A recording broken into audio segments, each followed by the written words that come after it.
तो guys Wikipedia channel पर आपका स्वागत है। मैं विपुल जैन आज आपको बताने जा रहा हूँ सम एप्लीकेशन ऑफ ट्रिग्नोमेट्री अर्थात त्रिकोणमिति के अनुप्रयोग में हम क्वेश्चन नंबर 4 से आगे के प्रश्नों को सीखेंगे।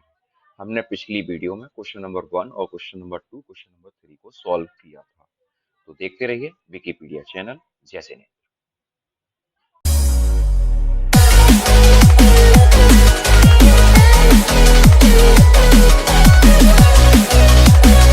यहाँ देखिए बिना किसी भूमिका के मैं स्टार्ट कर रहा हूँ क्वेश्चन नंबर 4। यह क्वेश्चन लिखा हुआ है भूमि के एक बिंदु से जो मीनार के फुट यानी पाद बिंदु से 30 मीटर की दूरी पर है। मीनार के शिखर का उन्नयन कोण 30 अंश है। मीनार की ऊंचाई ज्ञात करो।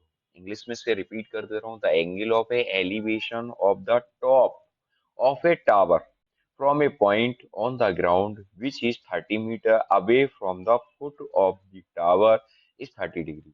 Find the height of tower. ठीक है, यहाँ समझने की कोशिश कोशिश करिए। एक the angle of elevation of the top of a tower from a point on the ground, भूमि के एक बिंदु से जो मीनार के फुट बिंदु से 30 मीटर की दूरी पर है। अब देखिए, सपोज मानिए ये मीनार बनी हुई है। मैं आपके सामने थोड़ा सा ड्रॉ कर दे रहा हूँ।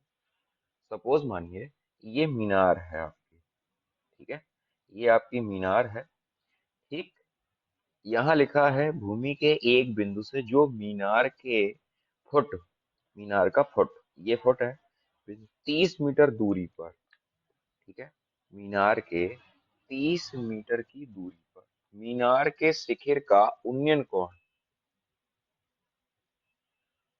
भूमि के एक बिंदु से जो मीनार के बिंदु से 30 मीटर की दूरी पर मीनार के शिखर का उन्नयन कोण 30 अंश है। मीनार की ऊंचाई ज्ञात कीजिए। अब यहां पर देखिए 30 मीटर की दूरी पर मीनार के फुट से, ठीक है, 30 मीटर मैं यहां मान ले रहा हूं, ये 30 मीटर हो गया। ठीक है, यह लिखा the angle of a elevation of the top of a tower from a point on the ground से which is 30 meter from the foot of the tower 30 degree. ठीक है, भूमि के एक बिंदु से जो मीनार के पैर से बिंदु से 30 मीटर की दूरी पर जो मीनार की शिखर का उन्नयन कोण, ठीक है, उन्नयन कोण कितना बना रहा है, यानी एलिवेशन एंगल बना रहा है 30 डिग्री। इस तरीके, बात समझ में आई आपको? ठीक है, समझ में आ गया। एक बार फिर दोबारा से मैं क्वेश्चन को रिपीट कर दे रहा हूँ जिससे आपको अच्छे से समझ में आ जाए। The angle of a elevation of the top a tower, ये टावर है, ठीक है, a point on the ground which is 30 metre away from the foot of the tower is 30 degree. Find the height of the tower, ये height पूछी जा रही है। ठीक है, तो ये एच मीटर मान लेंगे। ठीक है, इसका नाम दे देते हैं हम ए, बी और सी। ठीक, अब यहाँ पर बहुत बहुत बहुत सिंपल सा प्रश्न है। सबसे पहले यहाँ पर टावर है जो उसकी हाइट निकालनी है, तो सॉल्यूशन लिखेंगे। Let the height of the tower is H metre. बात समझ में आई? Let the height of the tower is H metre. अब देखिए, हमने ट्रिग्नोमेट्रिक रेशियो की बात करी थी पिछली वीडियो में भी, प्रीवियस वीडियो में हमने बोला था ये परपेंडिकुलर है यानी लंब है, ये बेस है यानी आधार है। लंब और आधार किस रेशियो में आते हैं, किस एंगल में आते हैं, तो वो एंगल है आपका टेन थीटा का। यहाँ लिखेंगे इन ट्राइंगल ए बी सी, ठीक है। Tan thirty degree equal A B upon B C, A B upon B C, ठीक है। तो ए बी हमारा एच है और बी सी हमारा 30 है। टेन थर्टी की जो वैल्यू होती है वो होती है 1/√3। क्रॉस मल्टीपल करेंगे तो 30/√3 इक्वल एच, ठीक है। ये इरेशनल नंबर बन गया। मैंने आपको बताया था कि इरेशनल नंबर को रेशनल हमेशा बनाकर ही लिखते हैं, ठीक है, इरेशनल में नहीं छोड़ते। तो ये हो गया 30/√3, और √3 का हम यानी न्यूमरेटर और डिनोमिनेटर में मल्टीपल करेंगे। तो मल्टीपल करेंगे तो 30√3/3, 3 से 30 को डिवाइड करेंगे तो 10, 3 × 3 ठीक है। ये h की जो वैल्यू हमारे सामने आई वो आई 10√3 मीटर, ठीक है। यहाँ लिखेंगे हेंस द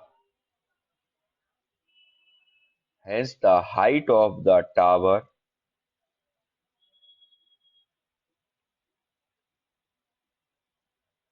इज 10√3 मीटर, ठीक है। समझ में आया? चलिए नेक्स्ट क्वेश्चन की तरफ चलते हैं। देखिए, ट्रिग्नोमेट्रिक में जो हाइट ऑफ डिस्टेंस है, इसे ये हाइट ऑफ डिस्टेंस के क्वेश्चन है। इन क्वेश्चन को समझना बहुत आवश्यक है। पहले तो क्वेश्चन समझना है, उसके बाद सॉल्व करना है। जब तक आपको क्वेश्चन समझ में नहीं आएंगे आप क्वेश्चन को सॉल्व नहीं कर सकते। लिखा है a kite is a flying at a height of 60 metre above the ground. The string attached to the kite is temporary. The insulation of the string with the ground is 60 degree. Find the length of the string assuming that there is no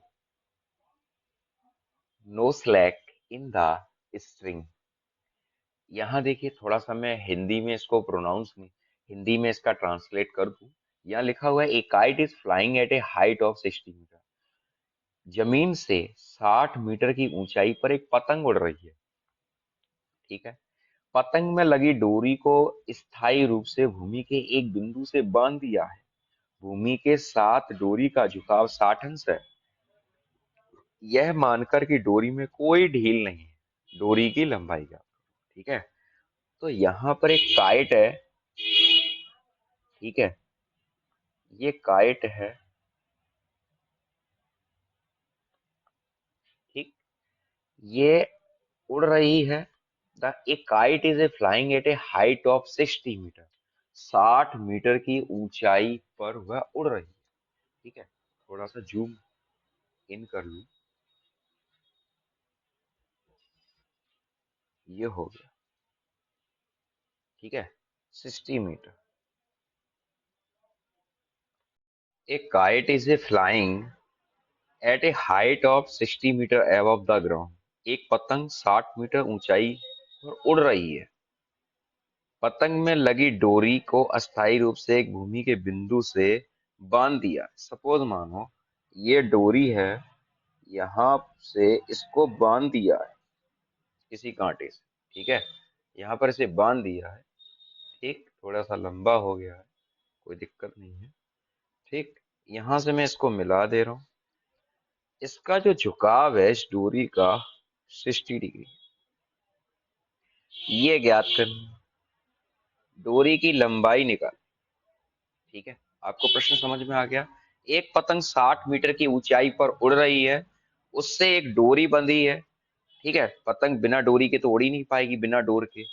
तो जो door बंधी है उसका जो angle है वो 60 degree है, ठीक है। और यहां से यहां तक की जो दूरी है वो एक्स है, ठीक, तो यहाँ पर हम सबसे पहले लिखेंगे डोरी की लंबाई ज्ञात करनी है।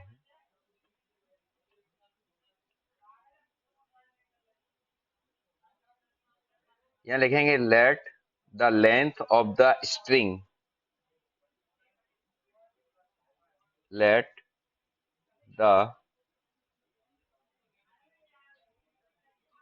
लेंथ ऑफ द स्ट्रिंग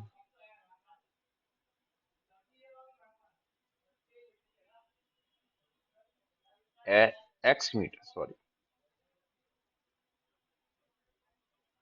ठीक है।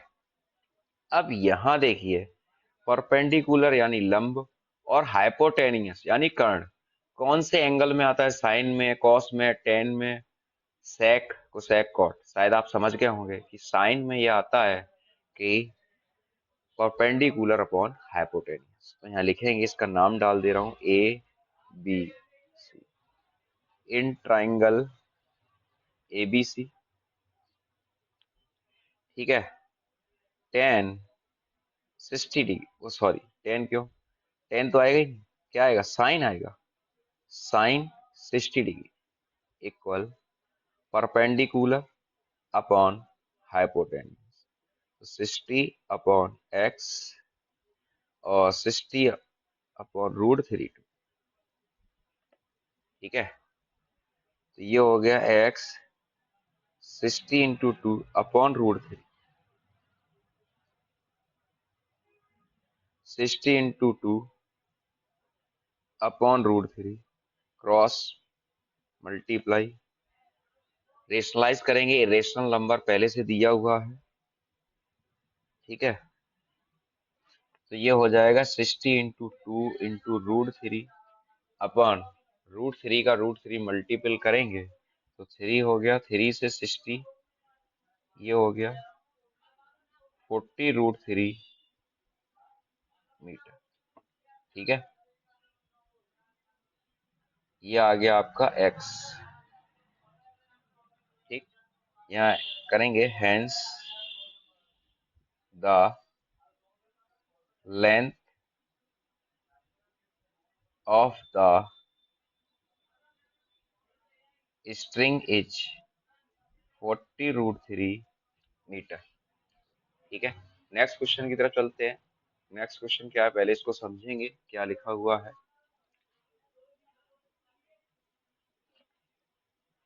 देखिए, नेक्स्ट क्वेश्चन है 1.5 मीटर लंबा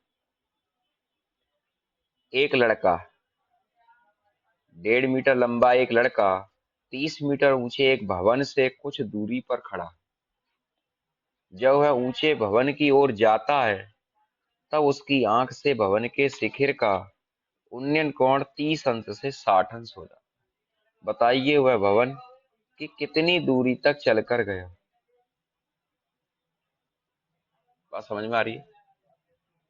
A 1.5 meter tall boy is standing at some distance from a 30 meter tall building. The angle of elevation from his eyes to the top of the building increased from 30 degree to 60 degree. As he walked towards the building, find the distance he walked toward the building. कहने का मतलब है, एक 1.5 metre लंबा एक लड़का है जो एक भवन से 30 मीटर ऊंचे भवन से कुछ दूरी पर खड़ा है। जब वह ऊंचे भवन की ओर जाता है तो उसकी आंख से भवन के शिखर का उन्नयन कोण 30 अंश से 60 अंश हो जाता है। शायद आपको ऐसे कुछ समझ में नहीं आ रहा होगा, हम चित्र को ड्रॉ करते जाते फिर आपको पढ़ा कराते हैं तो आपको जल्दी से समझ में आ जाएगा, ठीक है। सबसे पहले जो इमारत है, जो बिल्डिंग है, उसकी जो लेंथ है वो 30 मीटर, ठीक है। ये जो बिल्डिंग है वो 30 मीटर लंबी है। कुछ दूरी पर लड़का खड़ा है, सपोज मानो, और 1.5 मीटर लंबा लड़का है। इसकी थोड़ी सी लंबाई में बढ़ा दे रहा हूँ।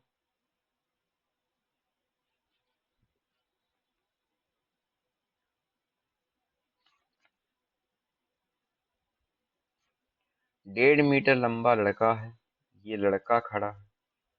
ठीक है, समझ में आ रही बात? देखिए, 30 मीटर एक बिल्डिंग है, इमारत है। 1.5 मीटर लंबा एक लड़का है। अब लिखा क्या है? 1.5 मीटर लंबा एक लड़का 30 मीटर ऊंचे भवन के एक भवन से कुछ दूरी पर खड़ा है। यानी इस दूरी पर खड़ा है, ये दूरी है, डिस्टेंस। जब वह ऊंचे भवन की ओर जाता है, भवन की ओर चलता, यानी यहां से वह चलना प्रारंभ करता, तो उसकी आंख से शिखर का अन्य कोण पहले बन रहा था 30 अंश, पहले 30 बना दे। क्या कह रहे हैं? जब वह ऊंचे भवन के शिखर जब वह ऊंचे भवन की ओर जाता है, तब उसकी आंख से भवन के शिखर का उन्नयन कोण 30 अंश से 60 अंश हो जाता है। यानी जैसे जैसे वो चलता जाता है, उसका ये 60 अंश हो जाता है।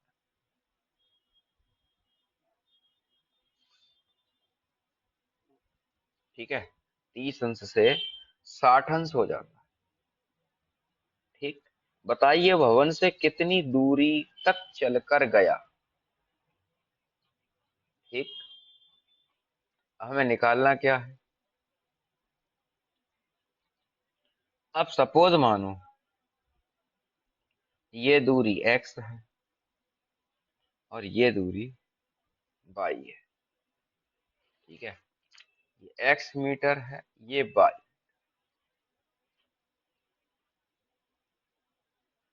ठीक, a b c और d।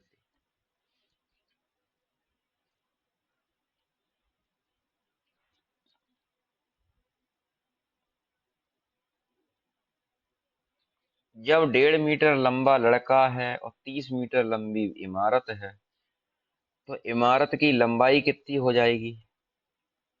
या लिखेंगे, let the height of the building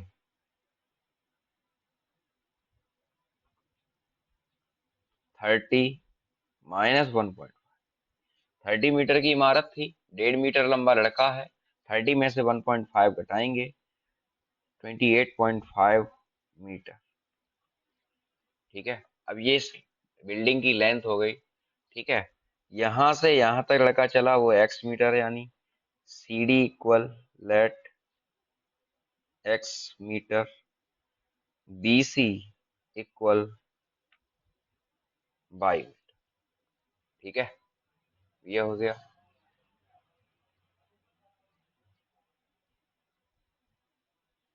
अब इसकी हम यहां से यहां तक की दोनों दूरियां निकालेंगे। तो सबसे पहले स्टार्ट करते क्वेश्चन को। इन ट्राइंगल ए सी बी, ये आपका परपेंडिकुलर, ये बेस है, ये आपका हो जाएगा 10 60 डिग्री। ठीक है, 10 60 equal A B perpendicular upon base, ये हो गया 30/5। 10 60 की वैल्यू होती है √3।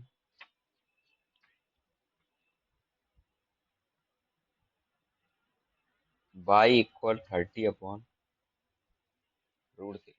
ठीक है, अब दूसरा ट्राइंगल लेंगे, थोड़ा सा जूम इन कर लें। ठीक है, अब यहाँ देखिए 10 30 करते हैं, तो 10 30 होता है आपका, यही वाली फॉर्म लगाएंगे, ए बी। अब यहाँ 30, ए बी आपका 30 नहीं 28.5 है, यहाँ गलत लग गया, 28.5। ठीक है, A B upon B D, 10 30 होता है 1/√3। ए बी की वैल्यू हो जाएगी 28.5 और बी डी आपका हो जाएगा एक्स प्लस। ठीक है, देखिए जरा, अब यहां से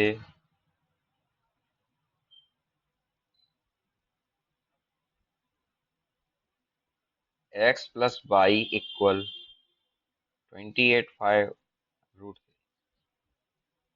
ठीक, x plus 28.5 upon root three, ये वाली वैल्यू हम इसमें रख रहे हैं। ठीक है, equal 28.5 x equal 28.5 upon root three minus 28.5 upon, LCM लिया root three, 28.5 root three into root three three हो जाएगा माइनस 28.5। ठीक है, यहां से 28.5 बाहर निकाला, three minus one root three, ये हो गया 28.5 into two upon root three X. बात समझ में आ रही है? ठीक है, यहां पर मैं सॉल्व कर ले रहा हूं इसको। एक्स इक्वल 28.5 इंटू टू,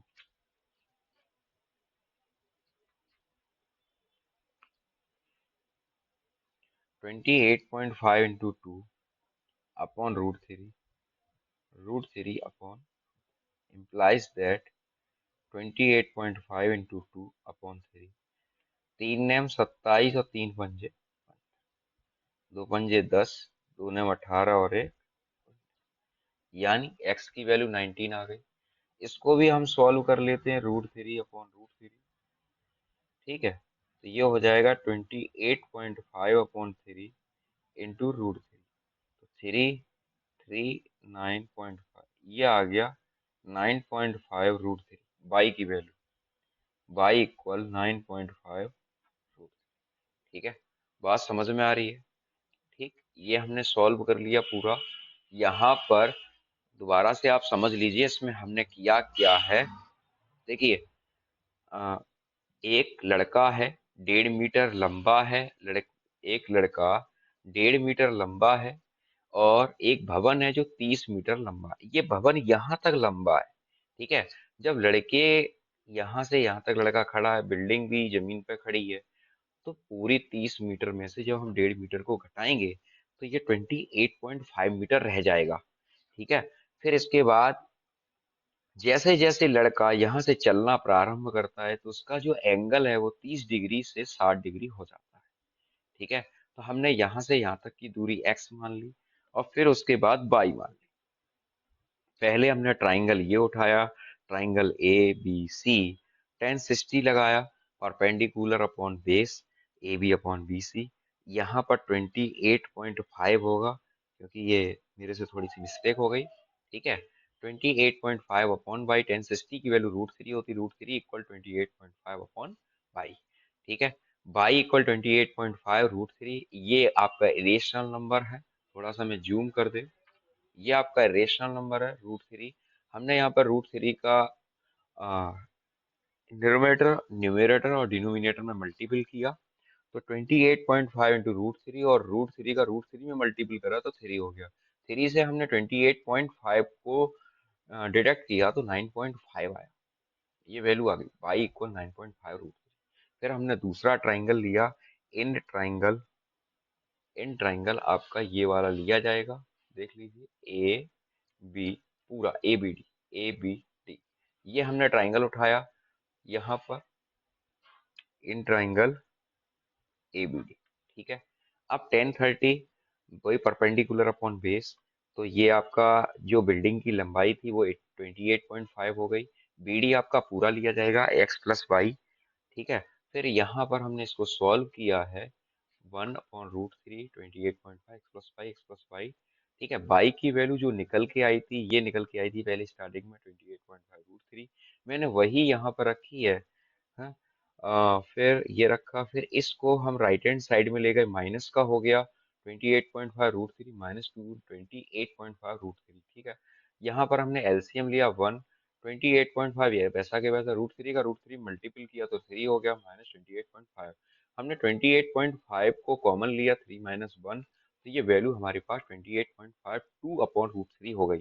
इसके बाद हमने क्या किया, x इक्वल 28.5 2/√3 इंटू √3/√3, √3 का मल्टीपल किया 3 हो गया, 28.5 का जब हमने डिवाइड किया तो 9.5 इंटू 2 ये आ गया 19 मीटर, ठीक है। ये दोनों आ गई। फिर भी अगर आपकी कोई प्रॉब्लम्स रह गई हो तो कमेंट सेक्शन में आप अपना कमेंट करके अपनी प्रॉब्लम को सॉल्व करवा सकते हैं। देखते रहिए विकिपीडिया चैनल। जय जिनेंद्र, जय हिंद, जय भारत। आपका दिन शुभ रहे।